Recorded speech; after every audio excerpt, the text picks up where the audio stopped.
हमारे भारतवर्ष में बड़ी धूमधाम से मनाए जाते हैं। त्योहार जब भी आते हैं लोग बहुत धूम धड़ाका करते हैं। कुछ लोग तो घर में संगीत का प्रोग्राम करते हैं, कुछ लोग जलसा करते हैं। रक्षाबंधन के दिन एक जगह पे प्रोग्राम था और उस प्रोग्राम में रक्षाबंधन के दिन रक्षाबंधन का सबसे फेमस गीत सिंगर गा रहा था, भैया मोरे राखी के बंधन को निभाना। एक आदमी खड़ा हुआ, ए गाना गलत गा रहे तुम। सर बरोबर है, गलत गाना है, सुनिए ना। हाँ सुनो, भैया मोरे मेरे को पहले एक बात बताओ, भैया मोरे रहता है क्या?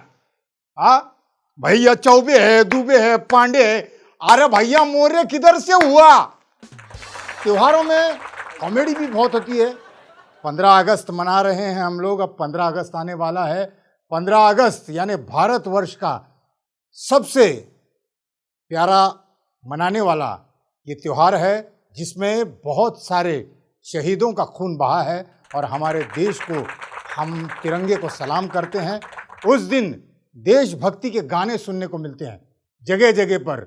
और सबसे बड़ी बात यह है, भारत एक ऐसा विशाल देश है जहां पर बहुत सारी ऐतिहासिक जगह हैं जिसे देखने के लिए फॉरेन कंट्रीज से, अब्रॉड से लोग हमारे हिंदुस्तान में आते हैं। महाराष्ट्र में एक फॉरेनर घूम रहा था 15 अगस्त के दिन। उसने सोचा 15 अगस्त देखना चाहिए भारत में क्या होता है, तो वो महाराष्ट्र के कोल्हापुर में आया। तो उसने देखा कोल्हापुर में लोग ज्यादातर धोती पहनते हैं। अब ये सूट बूट पहनने वाला, टाई पहनने वाला, डर्बी हैट, मुंह में सिगार और कोट वगैरह पहनने वाला, पैंट सूट पहनने वाला ये फॉरेनर उसने देखा, इस आदमी ने क्या पहना है। धोती उसे समझ में नहीं आ रही थी, ये क्या पहना क्या है, हवा के साथ हिल रहा है। वो परेशान हो गया। तो उसने पूछना चाहा, एक आदमी तंबाकू मलते कोने में खड़ा था। ये फॉरेनर आया उसके सामने और बोला, एक्सक्यूज मी जेंटलमैन। या शर्म आ जा बाबा।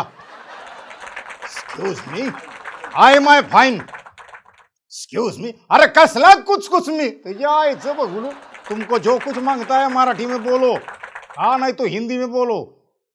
अब फॉरेनर को ऐसे लगा मैं जो बोल रहा हूं उसको समझ में नहीं आ रहा। उसने उसके धोती का पीछे का कोना पकड़ा और खींचते हुए पूछा, जेंटलमैन व्हाट इज दिस? उसको गुस्सा आया, मेरी धोती खींच रहा है। उसने टाई पकड़ ली। पहला हाथ उगर तुम मेरे को बताओ व्हाट इज दिस? फॉरेनर बोला, this is my neck tie. फिर this is my back tie. हम आप लोगों को हंसाने के लिए बहुत सारी चीजें ढूंढते हैं। कभी कभी रास्ते से चलते चलते चीजें निकल आती हैं। यहां शूटिंग को आ रहा था, एक बच्चा कोने में खड़ा था और ऊपर घर में बर्तन पटकने की आवाजें आ रही थी, धाम धूम धाम धूम धाड़ धूड़ धाड़ धूड़। एक बच्चा खड़ा था, तो मैंने देखा बच्चा ऊपर देख रहा है, तो मैं बच्चे के पास पहुंचा। बेटे हो क्या रहा है? कुछ नहीं अंकल, मेरे मम्मी डैडी का टाइम पास चल रहा है। मम्मी डैडी का टाइम पास चल रहा है? हाँ क्या हो क्या रहा है? कुछ नहीं, मेरे मम्मी डैडी का झगड़ा चल रहा है। अच्छा बेटे, तुम्हारे डैडी कौन है? क्या?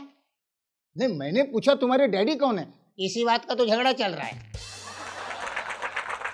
बच्चे हैं आजकल इलू इलू बोलकर बाप को उल्लू बनाते हैं, ऐसे बच्चे हैं। कभी कभी बच्चे बहुत जिद करते हैं, बहुत हट्ट करते हैं अपने माँ के सामने, अपने बाप के सामने। कभी कभी बहुत जिद करते हैं। माँ काम कर रही थी किचन में, बच्चा दौड़ता हुआ आया, माँ को बोला, मम्मी तुम्हारी शादी का एल्बम दिखाओ ना, तुम्हारी शादी का एल्बम दिखाओ ना।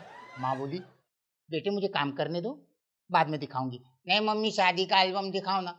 जिद पूरी करने के लिए माँ ने माले के ऊपर से एल्बम निकाला जो कई सालों तक देखा नहीं था। उसके अंदर बहुत सारे ब्लैक एंड व्हाइट फोटो थे। तो बच्चे ने पूछा, माँ कौन कौन है बताओ ना। माँ ने पहला पन्ना पलटा। माँ ये कौन है? अरे बेटा ये तुम्हारे मामा है, पिछले साल तुमने सर फोड़ा था ना, ये वही। दूसरा पन्ना। माँ ये कौन है? अरे बेटे ये चाचा है तुम्हारे। 5-6 पन्ने उलटने के बाद बच्चे ने देखा एक हैंडसम लंबे बाल वाला लड़का देखा, हैट पहनी हुई है और बहुत भयानक पोज में। बच्चा बोला, मम्मा ये संजय दत्त ऐसा कौन है? माँ बोली, पागल इन्हें नहीं पहचाना, ये तुम्हारे पप्पा है। ये मेरा पप्पा है? फिर अपने घर में घूमता है वो टकलू कौन है? हाँ बोली। बेटे, पहले तुम्हारा पप्पा जो था ऋतिक रोशन था, अब उनका राकेश रोशन हो गया।